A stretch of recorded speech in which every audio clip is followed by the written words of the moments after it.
जम्मू कश्मीर में दहशतगर्दों और पत्थरबाजों को लेकर के अमित शाह ने सख्त कदम उठाने की बात कह दी है। केंद्रीय गृह मंत्री अमित शाह ने सख्त पैगाम देते हुए कहा है कि जम्मू कश्मीर में किसी भी दहशतगर्द के परिवार के किसी भी मेंबर और पत्थरबाजों के करीबी रिश्तेदार को सरकारी नौकरी नहीं मिलेगी।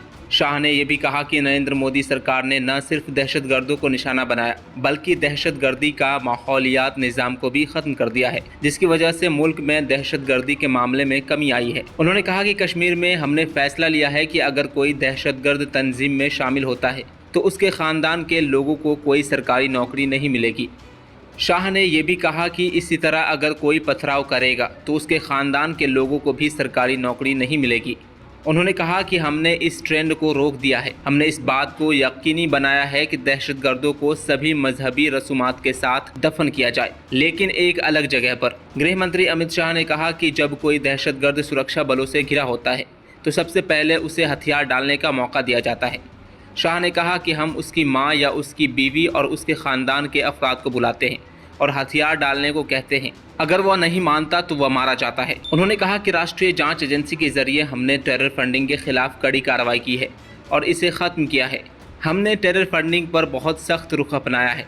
Ban popular front of India यानी PFI के मामले में शाह ने कहा कि दहशतगर्दी के नज़रिए की अशात और फैलान पर पाबंदी लगा दी है।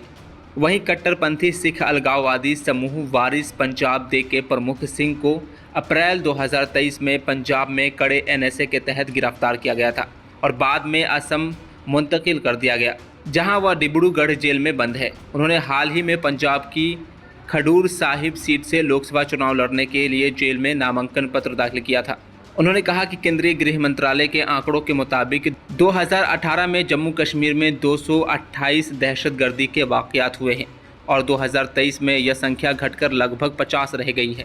उन्होंने ये भी कहा कि 2018 में सुरक्षा बलों और दहशतगर्दों के बीच 189 मुठभेड़ हुई और 2023 में यह घटकर लगभग 40 रह गई।